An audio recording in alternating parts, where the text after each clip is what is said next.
They passed around to all the tables and gave to each one a portion of the bread. Our Lady passed around and gave each one a portion of her loaf. As she handed each of us our portion, she said, "Know ye not that Christ dwells within you and in all? Know ye not that your body is pure, perfect, young, ever beautiful, divine? Know ye not that God created you an exact image and likeness of himself, and gave you dominion over all things?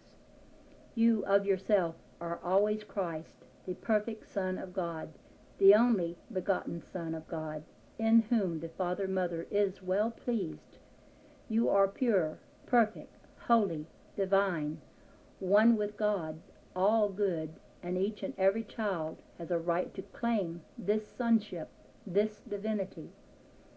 When all had been given a portion, she returned to her seat, and the loaf was the same length and size as it was when she broke the first portion from it. After this ceremony was over, the edibles began to arrive. They came in large covered containers. These containers just appeared on the table before the lady as if they were placed there by unseen hands. She lifted the lids, set them aside, and began serving. As served, the plates were passed first one to the lady on the right, then one to the lady on the left, and they in turn passed them on until all were served generously. The meal had not progressed far when our chief asked the lady what she considered the greatest attribute of God. Without a moment's hesitation, she answered, "Love." Then she went on to say, "The tree of life is located in the midst of the paradise of God, the very depth of our own soul, and the rich, abundant fruit that grows and ripens to the fullest perfection, the most perfect and life-giving, is love. Love has been defined by those who perceive its true character as the greatest thing in the world. I might add that it is the greatest healing force in the world. Love never fails to meet every demand of the human heart. The divine principle of love may be used to eliminate every sorrow, every infirmity, every harsh condition, and every lack that harasses humanity. With the right understanding and use of the subtle and unlimitable influence of love, the world may be healed of its wounds, and the sweet mantle of its heavenly compassion may cover all inharmony, all ignorance, and all mistakes of mankind.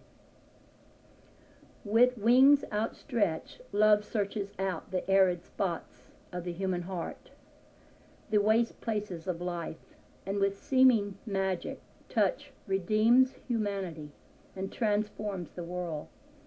Love is God, eternal, limitless, changeless, going beyond all vision into infinitude.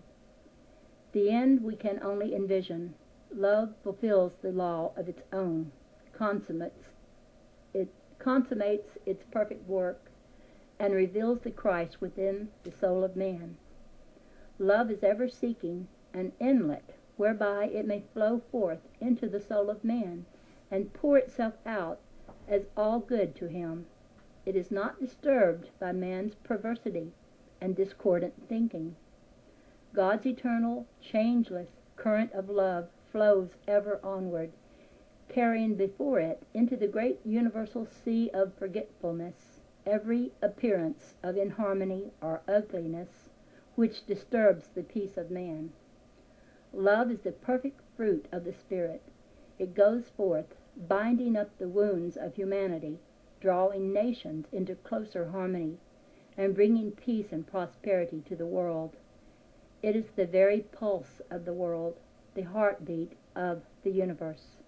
Humanity must be charged with this current of love from the great omnipresent life if it would do the works of Jesus. Does life press heavily upon you? Do you need courage and strength to meet the problems that confront you? Are you sick or afraid?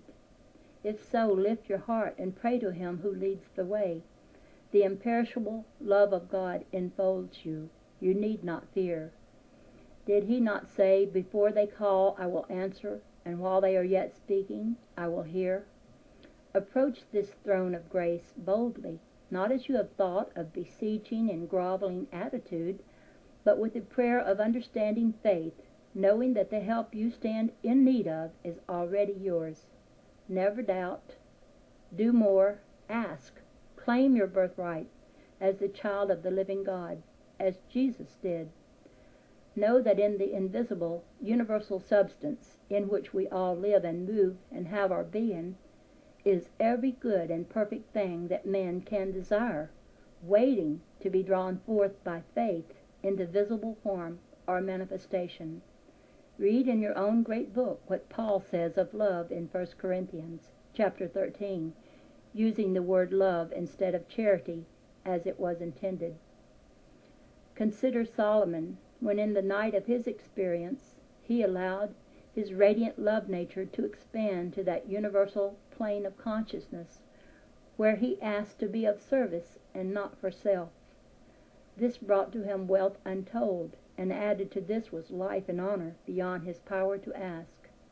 He recognized the wisdom of love, and love released its boundless wealth upon him.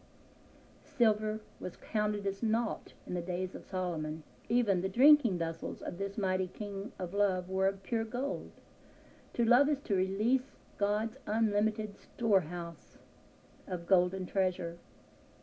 If we love, we cannot help giving, and to give is to gain, and the law of love is fulfilled. Then by giving, we set in operation the unfailing law of measure for measure.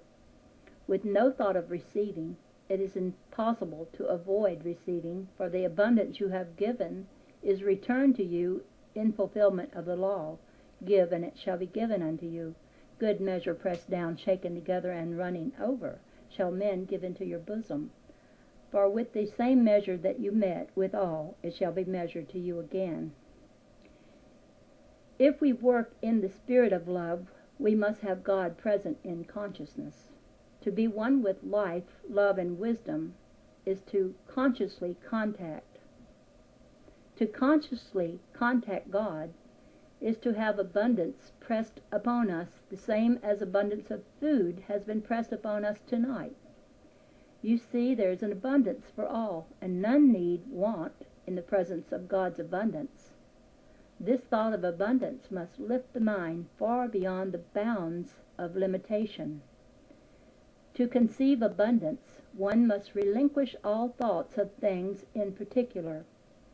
This concept is so large that it will not permit the thought of detail.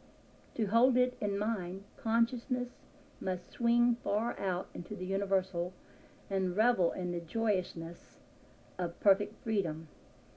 This freedom must, however, not be taken for license, for we are held responsible for every thought, every act. Our consciousness cannot attain to this freedom in an instant. The breaking of the last vestige of limitation may be accomplished in an instant, but the preparation for the glorious event has gone before. The preparation in minutest detail has been accomplished from within, just as every petal of a flower is perfected in every detail within the bud. When the perfection is complete, the bud bursts its sepal shell, and the flower comes forth beautiful. Just so man must break the shell of self before he can come forth. God's laws are changeless, the same as they have ever been.